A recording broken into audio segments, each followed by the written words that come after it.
Hey, Namek. So glad to have you with us on Leaders Talk. Normally, we talk about sustainable leadership in different industries and so on. But today, the investment industry, the venture capital industry in the Middle East, more specifically Jordan, Egypt, and the Levant area, is very heavily investing in tech. And I'm so grateful to have you here, leading expert in the industry. And I would love to hear about your experience. What is ESG investing? And a lot of people are going to be interested to hear about how they're going to raise funding. Awesome, Laith. Thank you very much for having me. It's a pleasure. And to the audience, thank you for tuning in. I will say one thing before we start, and no, Laith did not tell me to say this or pay me to say this, but we've had a really good experience working with Laith and Spartan on our recruiting, needs, both as a fund and for our portfolio company. So big fan of you, Laith, as a side note. I can start and tell you, maybe I'll tell the audience more about, myself and how I got into VC and stuff like that. Does that work? Yeah, of course. Cool. So, full name Namek Zu'bi. So, born and raised in Jordan, and lived there until I went to college in the US. Did computer science. So I've always been in the tech world, or computer science world. Worked very briefly on Wall Street at one of the banks there, and then have been in venture capital since 2009, starting Silicon Badia in 2012. So been in the industry for a long time, despite being a young guy, and it's changed a lot. It's changed a lot globally, changed 100x in the region. Okay, for the exciting part, and venture is an interesting business. There's a lot of underlying shifts and changes that happen every 5 to 10 years in the world.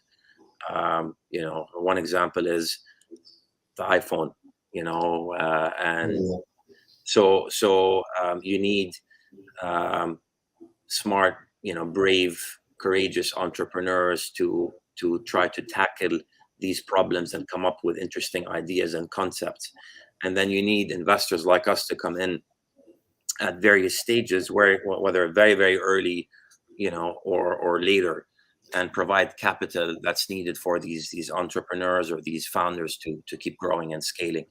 You might laugh at me here, but when I first started working with Silicon Badia, I was struggling to understand the difference between what is seed funding, what is round A, what is round B. I mean, I had to do a lot of research to be able to serve your team, and I'm glad I did, because it opened my eyes to a whole new world, and I think a lot of people are in the same boat. Yeah, it's a very fluid definition, but it all goes back to your traction of your business, right? And by traction, I don't only mean how much revenue or user growth or whatever. I mean how mature you are as an organization, how mature your org chart is in terms of the hires you have, how mature are the markets you're going after. So that's kind of determines what stage you fall in, right? Nahna ka Silicon Badia, just going back to what we do. So in 2012, me and my partners got together and said, listen, we want to continue to be part of the exciting, developed US venture capital scene and continue to invest there. But we also want to, come up with an interesting model that does investments in the Middle East, North Africa region, which back then was still in early stages today as a growth market, but back then was very early. Well, that's how we launched Silicon Badia. Today, since then, we've invested in over 80 technology companies around the world in over 15 industries. Our companies are valued at over $15 billion, and they've raised over $3 billion since we started. Okay? So that's us as a nutshell. Where we fall, Laith, back to your question on stage, in the US, we're a seed stage. So that's, right after you raise money from friends and family, before you raise Series A money. It's a stage where you might have a few $100,000 in revenue, or use whatever the equivalent is of user traction. You are still a couple of people, maybe 2 or 3 new hires. You have found early proof of product market fit. So you've shown, whether it's a consumer or a business on the other side of the fence, they're willing to buy your product, and you have some growth. Okay. In the MENA region, we are a Series A, Series B player, right? So those are later stages of funding, and you need to show more than you showed in the seed. So you need to be, that's close to $1 million or over $1 million in revenue. You need to have a more defined organizational structure, so more hires that are good at what they do. You need to show solid growth and solid product market fit, right? So you need to show that the end consumer is buying your product, how they're buying it, where they're buying it, how much is it costing you to acquire them, etc., etc. So I rambled, Laith. You have to cut me off. No, that's fine. We actually have a comment from someone called Nathaniel Colonel. I hope I said your name right. I'll put it up here. Basically, they're looking for a co-founder and CTO, and they're curious as to how they would go about that. Oh, wow. Nathaniel basically asked not $1 million question, the $1 billion question, because CTOs and engineers in general are extremely in high demand, right? And the word CTO, what I like to give people advice at this stage, instead of shooting for a highly experienced, potentially expensive, both cash as well as equity CTO, look for a younger, maybe two years out of college, fresher, hungrier engineer that can grow and become that CTO for you. Where to find them? There are a lot of networks like Reddit, Stack Overflow, obviously LinkedIn. If you go on LinkedIn and you look at companies that are in your similar domain, and then try to go find engineers that are still young or junior through your personal network, friends and family.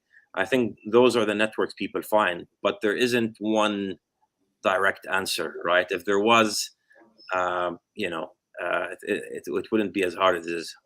Well, I mean, for me, if you don't mind me adding my own point, I mean, I built my career on building teams and high performance teams, and one thing that I have always seen is that if you want a CTO, that's fine, but to retain them is a different story. Because once you get the CTO, you want to make sure that they're bought into the vision and the mission of your business, not just about the incentive. So I mean, you can easily incentivize anyone to join you. Yeah. Co-founder is someone else who equally believes in the vision. Absolutely. So I mean, for me, that will make or break the team. Yeah, there's no silver bullet. You're gonna have to try all of the channels we just spoke about, and to Laith's point, someone that's willing to join you at this early stage needs to have that same vision. Definitely. So did we cover ESG investing? Because I still don't know what that is. Yeah. So ESG is a new buzzword in the investor community right now, or has been over the last, let's say, year to 2 years, and everyone is trying to become ESG friendly. Okay, and it's kind of tied to the UN's goals for a more sustainable, environmental friendly planet, and individual governments' goals, right? Which then impacts limited partner money, so the money we raise, which then comes to us as funds and trickles down to us. So what ESG stands for, E is environmental, S is social, and G is governance. Okay, and the idea here is, while we are making our investments into our portfolio, into pipeline companies, are we doing enough work to look at them across these 3 categories and diligence them accordingly, right? So on the environmental side, are we looking at carbon emissions? Are we looking at pollution, waste management, water usage? If a company fits into that bucket, right? For our companies that are in tech, one example, we have a company that is in the mobility space, right? So they move people or goods from point A to point B. Okay, are they within their plans looking at carbon emissions or introducing electric vehicle fleets, right? That's a good example. As social, you're looking at gender and diversity. You're looking at data security. You're looking at sexual harassment policies. You're looking at fair labor practices. We do a lot of work with social, okay, because part of our mandate is to make sure that women's participation in the workforce is a bit high and increasing, and not only in the workforce but in management. It's to make sure that people are getting paid and sharing in the long-term success of the company, in the form of stock options. Okay, to make sure that there are sexual harassment policies in place within these companies to prevent that from happening. I think the world learned from the Me Too,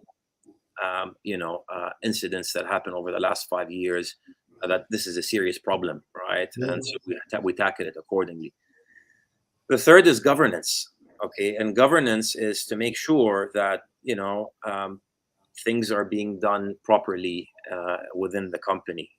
Make sure that the board is properly established, that the board is looking at the right things, to make sure there's no conflict of interest, to make sure that there's no corruption going on, et cetera, et cetera. Yeah. So, everyone is now paying more attention to these things. I think it's good. Okay, obviously, I think it's good. So it's about having a more consciousness approach in business towards the environment, towards social empowerment, very, very much acknowledging the situation that we're in. Speaking of environment, I wanted your opinion on NFTs, because although I did a little bit of research when NFTs came out. I'm like, wow, I got this mug here that maybe I could put on as an NFT. And then the more research I did, I realized that they're consuming power at such large volumes that it's actually damaging the environment. Yeah. So blockchain, right? Which crypto, NFTs, etc. That's the underlying technology, right? So blockchain technology, just like any technology, was in the very early stages a few years ago, is still in the early stages today, right? So naturally, it will evolve and improve over time. Okay, so I think there are a lot of smart people today, some of the people we've invested in or are looking to invest in, that are coming and saying, what are the issues with blockchain? Okay, one of them is latency and speed, your ability to do transactions quickly. Second, another one is the environmental issue, right? Mining today is detrimental to the environment. There are a next crop of entrepreneurs that are looking to solve these problems and make them better, right? Even Bitcoin, Ethereum, NFTs are typically the underlying technology is Ethereum based. They're also working on ways to change how mining happens, or how new tokens are minted, right? So it's a problem today. There are a lot of smart people that are trying to make it not a problem tomorrow. Wow. Yeah, I can imagine that it's always these smaller and innovative ideas that end up becoming worth a lot. Who knew Kareem would be, or Uber would be? It's such a simple solution for such a simple problem, but they're giants now. Well, that's the thing, we all have amazing ideas. I have friends every day calling me saying, man, I have a brilliant idea I thought about in the shower yesterday. Okay. Great. It's all about execution. Yeah. Ideas aren't worth anything without execution. Right. It's all about execution, period, full stop. Right. Yeah. Now, obviously, what I recommend to people who are starting companies at earlier stages, go after a huge market, okay? Because you're going to learn, you're going to make mistakes, and you're going to pivot or change your direction. But because it's such a huge market, you have a lot of flexibility to change and pivot and make changes, right? If you go after a very small niche market, the chances of you getting it right the first time are going to be very low, okay? And then you have very little room to move. Sorry. Yeah, I think Spartan started in the opposite direction. Like we started in a very niche thing, and then we've actually had to expand our services for sustainability. And luckily, it's doing fantastic now. But it was a risk that we took to expand. There was an investment involved. I have another question. So, like now, with all these venture capital companies really investing heavily and really focused on tech, what's happening to the companies that are non-tech oriented, like consulting and finance? Who's funding them now? That's a very good question.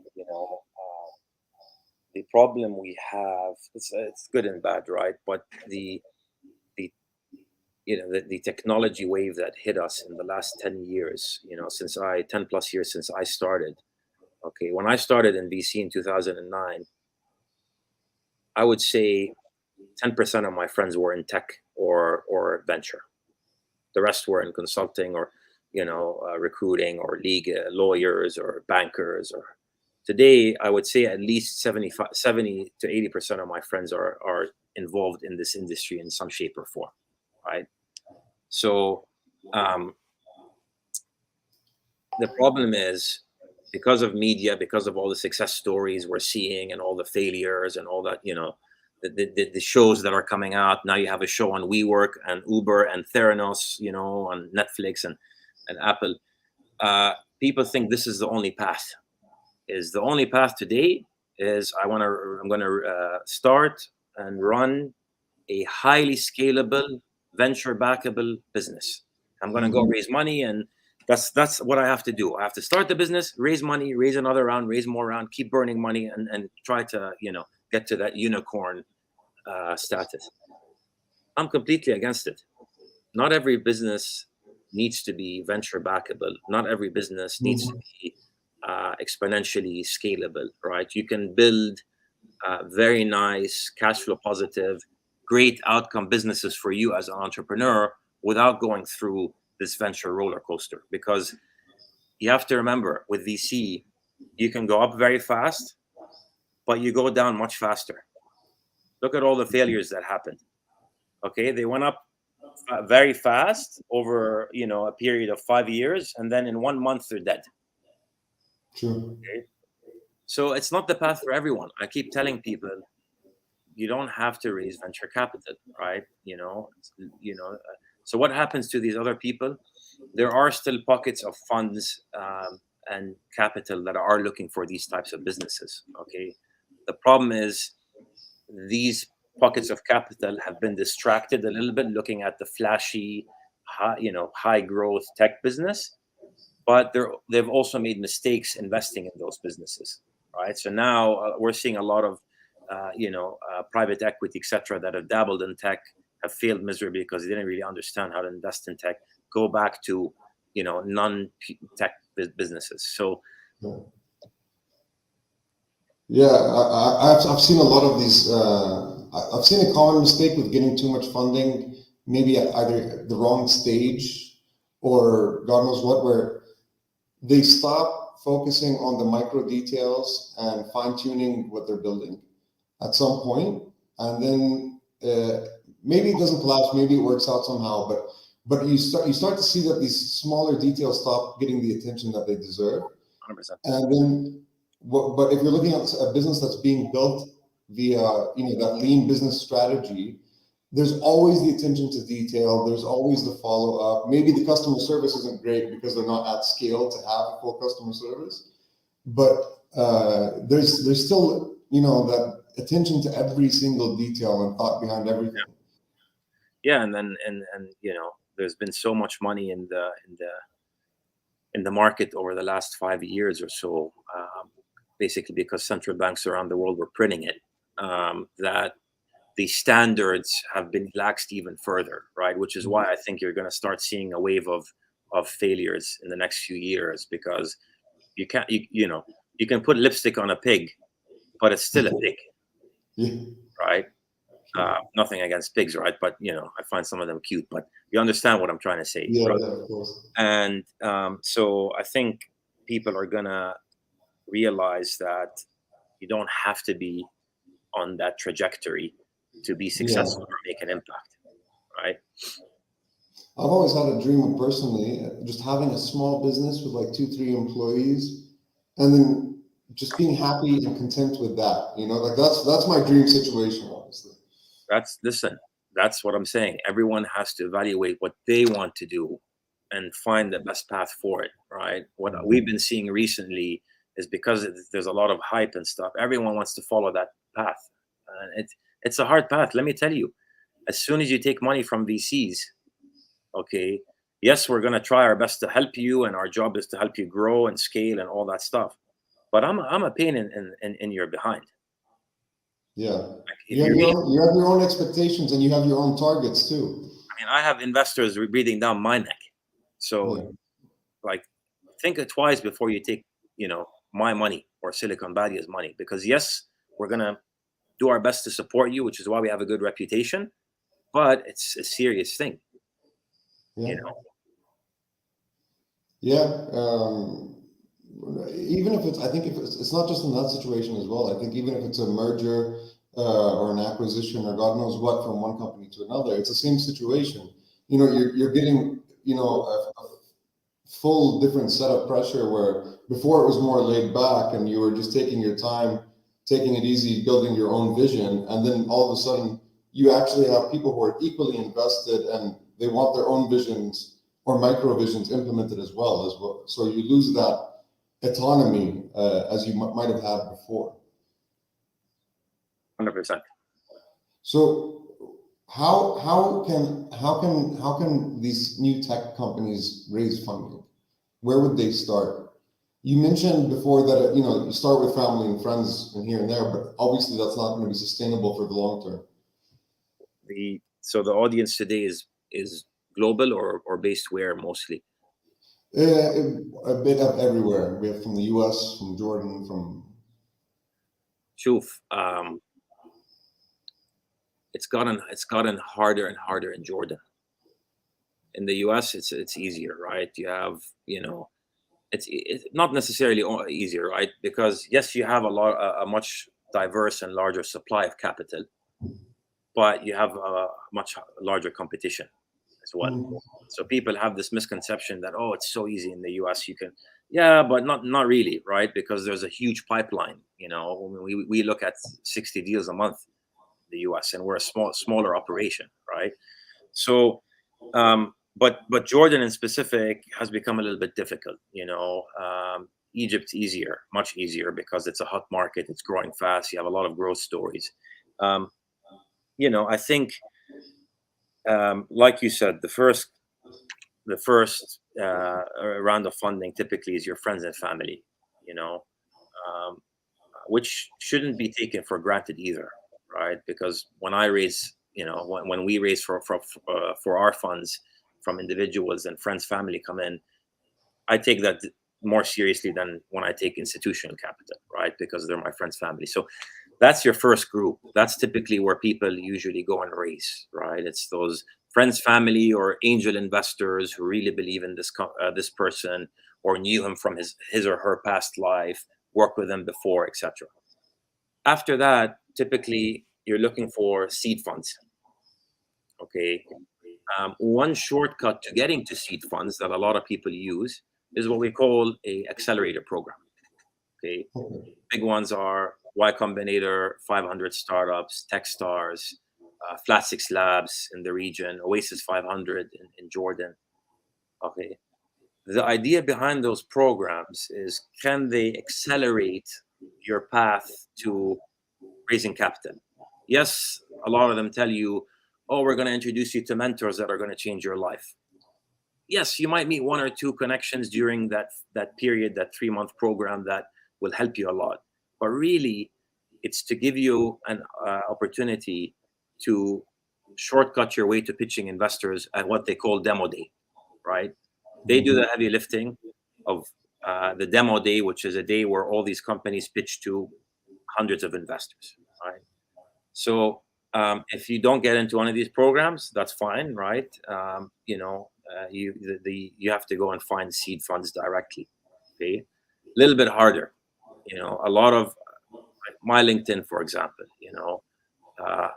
And I'm not a big shot by any means, but my LinkedIn, I have 3,000 invitations that I didn't even look at. Okay, I have over 1,000 messages I haven't looked at, right? And I get more and more every day. It's hard for an entrepreneur to reach out to an investor cold via LinkedIn because we're so overwhelmed. It's not because we think we're better than you, or, we're just overwhelmed. It's not humanly possible for me or my colleagues to get through these many messages and emails and do our own work in a day. So finding a warm connection is the best and most effective. Go on LinkedIn, okay, or go on our website. See, okay, Silicon Badia likes companies that are in health tech or real estate tech or whatever. Okay, find a connection to one of us, a warm connection. Tell that connection, listen, can you please forward the message to Namek or Marie or Iras or Fawaz or whatever? And here's why I want to get introduced. So make it warm and make the context strong. So to the point. Don't expect most investors to reply to you from a cold message, simply because there's just no time in the day for it. It needs to be straight to the point. I mean, because you also don't have the time to look at a full pitch deck if it's coming, as a LinkedIn message either. So it's just 3 quick bullet points, There's no time in the day, right? And then back to a point we were discussing earlier, Laith, know who your audience is and know who you are, okay? If you are raising a highly scalable venture business, go after tech funds. But if you're not, don't. Go find other pools of capital. Are there other SME funds? Do I need equity, right? Is my business, given the nature of the business model and cash flow, is it more of a debt business, right? At this stage, can I go to companies in Jordan like Liwa, okay, which give you inventory or trade financing, and raise from them until I get to a stage where I can raise larger capital, okay? Yeah, maybe it's better to take a loan. I mean, if your margins are big enough and you can justify the interest rate, why not? The issue exactly, right? And today you have alternative lending solutions coming out. Liwa in Jordan is a very good one for SMEs. Full disclosure, we're a big investor in Liwa, and I was on the board for 5 years until one of my colleagues took over that. But you have other alternative solutions, because if you go to the bank وبدهم ياخذوا personal guarantees وياخذوا بيتك يعني becomes a little bit challenging, because I've seen people fall through personal guarantees, okay, in Jordan. So again, evaluate who you are, what you need, okay, because what you need might not be venture, it might be a loan, it might be an SME fund, it might be a microfinance, whatever it is, right?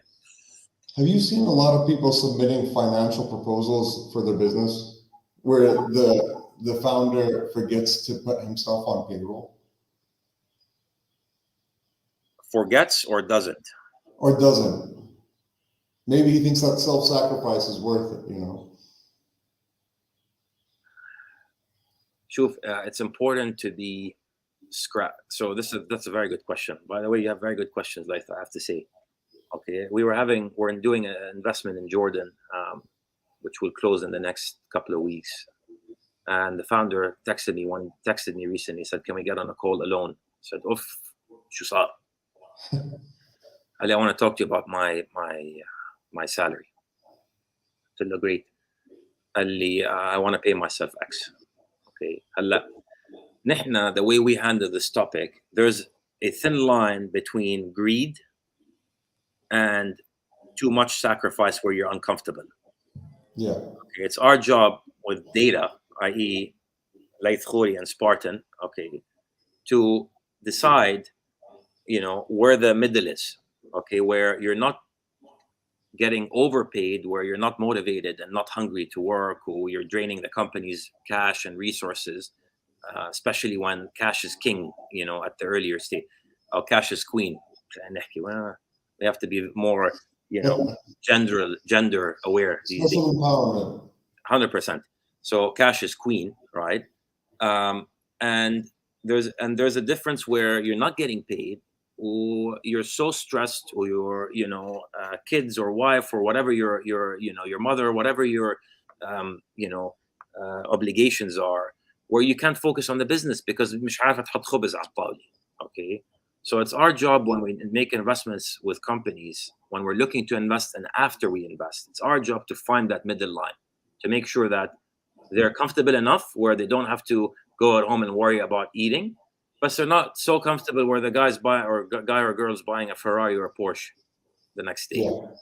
If you want to buy a Ferrari, Porsche, when the company's de-risked and investors have made their money and your employees have made money, and WeWork is a good example, right? WeWork is a case where the founder is now worth $1.5 billion. Okay, a lot of his early trusted employees who joined him on his mission and sacrificed other jobs for equity made nothing or close to nothing, and early investors didn't make much. Okay, that to me is greed. It has to be a inclusive push to wealth creation. Okay. Yeah, for me, I'm a big fan of. I mean, for me, it's a lean business. We started that business, bootstrapped through and through. But for me, the team that started with me on a bootstrap style business, zero funding, I've had a lot of the team sacrifice a lot at the beginning, and then now everyone's starting to reap the benefits together. After we changed the business model and created that sustainability, it made things better for everyone. And these people that started with me at the beginning, they deserve a lot. They took the risk. Typically, that's how the math ends up working out. Early employees, whether again you're a venture business and you have equity, ESOP, stock options, or if you're a profitable business and you do profit distributions, typically earlier employees benefit. Okay, and yes, you're right. It's because they sacrificed. Okay, there has to be. That's another thing that pisses me off, right? When we look at companies, they come and, we have to raise XYZ. I say, why do you have to raise XYZ? It's because, we have to be comfortable. You have to be somewhat comfortable, but this isn't an easy thing to do, and we're giving you our money, right? So we're giving you real money. It's not monopoly money. It's real money, okay? So you have to make sure that, يعني نحكي بالعربي ما في دلع. Okay, and there's that fire, there's that hunger, there's that, to do something. And we've seen it backfire. We've seen companies where founders took money off the table too early. Okay, or the guy is driving a Porsche. Okay, what's incentive does this guy has to go in and work harder for his employees and for his investors? In most cases, nothing against people who drive Porsches, by the way. I have one, it's not like a bad thing. As I'm saying, the incentive goes down to really work hard the more comfortable you are, right? Unless you're one of those crazy people, we have a lot of them in our portfolio who just are, want to success after success after success. They're just hungry to show the world and show themselves that they're going to keep doing, borderline Elon Musk obsession with work. Yeah. These guys don't, at some stage, they don't care about money. It becomes more about, success. Achieving the next crazy idea. 100%. Definitely. Is there a specific kind of pitch deck what's the best pitch deck you've ever seen? Like, if you could describe it. Best pitch deck is typically concise and to the point. Okay. too many words, too many slides. Just, like I said, we look at 60 companies a month. If I get bored in the middle of your pitch deck, we have ADD, right? Or on something else, So just make it to the point. Put information that excites us, whether that's the team behind, which is a very big one. Investors get excited about the team. Whether it's traction, whether it's the market, how big of the market. So if it's a market that has a lot of competitors in it, then we're going to know, and put a slide that says why you're better. You have to anticipate the things we're going to care about depending on what the business does. If you're trying to launch another food delivery company, and you don't tell us why you're different in the deck, we're going to say no, because there are a million of food delivery companies, right? But if the team is ex Uber Eats or ex Postmates or ex Careem or and you don't put a competition slide, then I'll be like, these guys and girls know what they're doing, so let's talk to them. True. What kind of numbers need to go in a pitch deck as well? Like, I feel like that like for me, I've tried to build a pitch deck at some point, and when I was trying to build it, once I got to the numbers part, I was like, nope. No, thank you. Sure, depends on the stage of the company, but obviously the older the company is, the more history, the more you need to put in. But typically, what we like to see high-level KPIs of the past, let's say, 12 to 24 months in the deck, and then when we dig in and do our due diligence, we'll look at more. But let's say last 2 to 3 years, and then you want to show 2 to 3 years of high-level projections. Okay, this way we know how exciting this is going to be, right? So if you come to me and you want to raise venture capital, and you're showing me that in 5 years you're only going to 3x from where you are today in 5 years, it's not a business for me, right? If you show me you're going to 3x in 2 years or 1 year, then it's a venture backable business. So make sure, I'm not saying change your numbers, but based on how you grow will also determine what type of investor will get excited about this business. That makes sense. So how would people contact Silicon Badia? That's a tough one. We obviously, because it's a tough one because it contradicts what I told you 5 questions ago.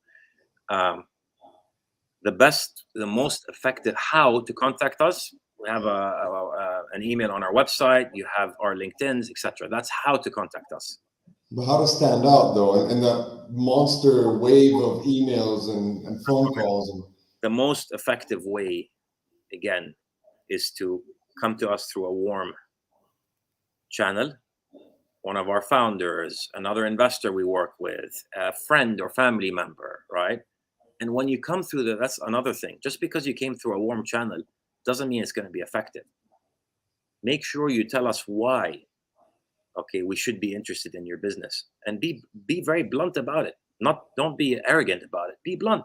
Say, listen, I saw in your portfolio you're invested in XYZ company. We're in this space, okay, and here's why we're doing things.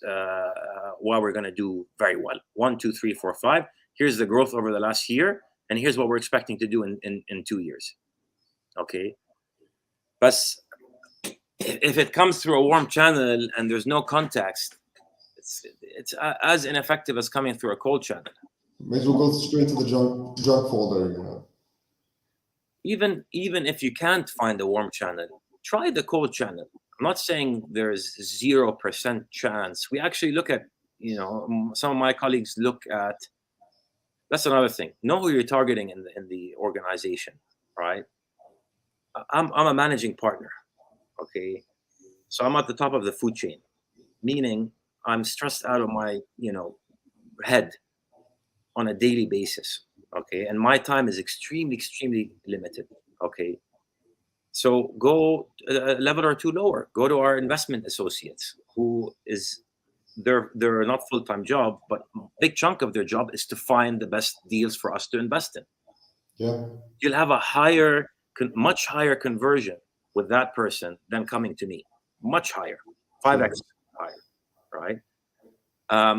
Know where that person sits. If you're in Egypt, for example, and we have a full-time Egyptian partner, okay, go to that person.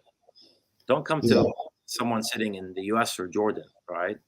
So it's a strategy, by the way. And the reason why I talk about this a lot, we help our companies with this as well.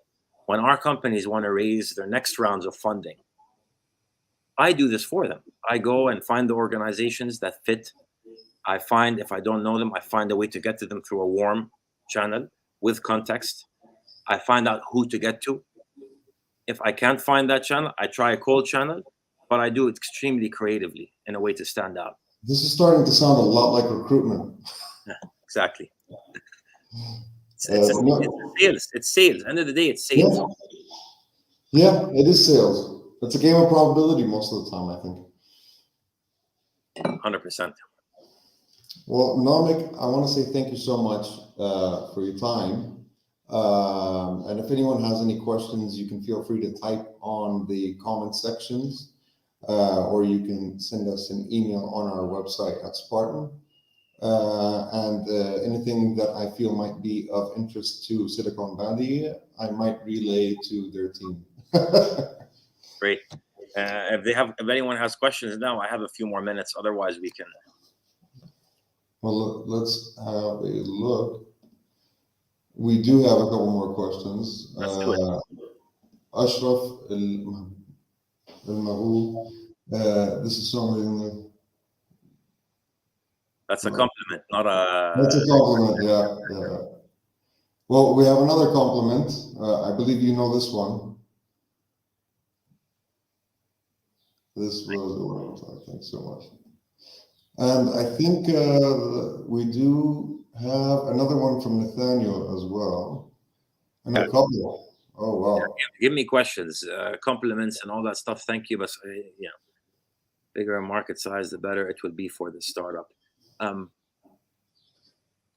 If you are a subject matter expert in a certain market, okay, and the market it's not a huge market, but it's, big enough, right? Because at the end of the day, think about it from an investor standpoint, right? Today, I have $100 million fund, okay? That means I have to target companies that can at least return my fund, okay? So get me a $50 to $100 million plus outcome with the small ownership I have in that company, which means the company has to be $1 billion plus outcome.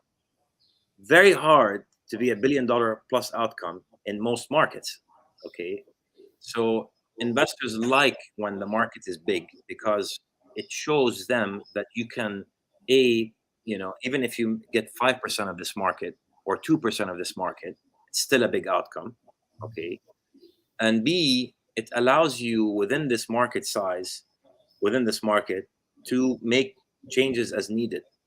The most successful companies in our portfolio, okay, have changed their business model at least 3 times, at least, before they got to, let's say, the later, middle to later stages of funding. And the reason why they were able to is because they were big enough markets. If you're in a small market, a niche market, there's very little movement, So I feel there's also a big misconception about being in a big market. Like, you don't physically need to be in a big market depending on what your service or product is. There's a glamour to having offices around the world, but do you really need to incur those expenses? Right. I think it's 2 different things, right? What I was talking about is as an industry, as a problem, not as a geography, right? Not as a market, So it's a good question. I think, we look at big problems within big industries. And if you're able to solve these big problems within big industries, whether it's in Egypt or Jordan, then we get excited, okay? Market size, that's a different topic, right? In terms of geography. Yeah. It is a question, right? Which is why, Jordan We have, we have offices in Jordan. I'm from Jordan. A lot of our team is Jordanian and in Jordan. Jordan always gets question marks, right? Because it's a very small market. Today in Egypt, you can literally sell, you can start selling these online and grow like that. Everything's going, right? Yeah. Jordan's a small market, right? So it depends, but that doesn't mean if you go and pitch an investor on building a Jordan only company, then the target market size has to be extremely big in Jordan only for an investor to be excited about that. I'm talking about venture. We're not talking about SMEs or other businesses which can do fine in Jordan, right?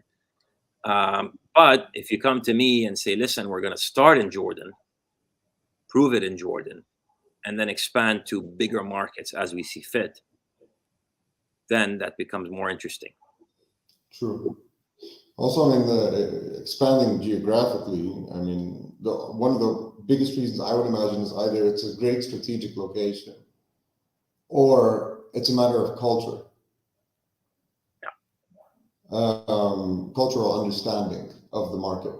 Nathaniel is pretty proactive. He has one more question here. This is a big sex one. How about the MVP? My startup idea is about how people, especially in developing countries, can get income by giving a service or selling a product.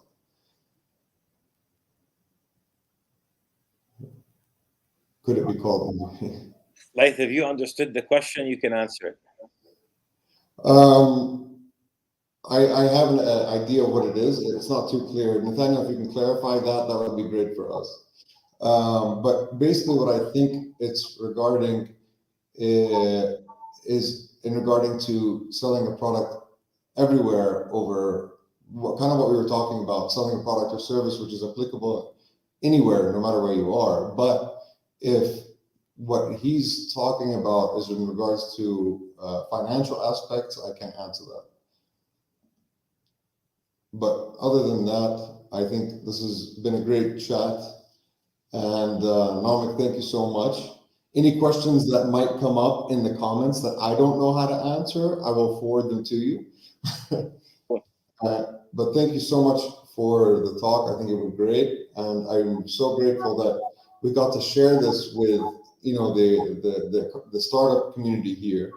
And hopefully it loops back around as a pay it forward kind of deal. Absolutely. Thank you very much, Laith, and thank you to the audience for joining and listening. And obviously, thank you for all the good work you do, whether in your day job or with initiatives like this. Have a good one. You too. Thank you so much. Bye-bye.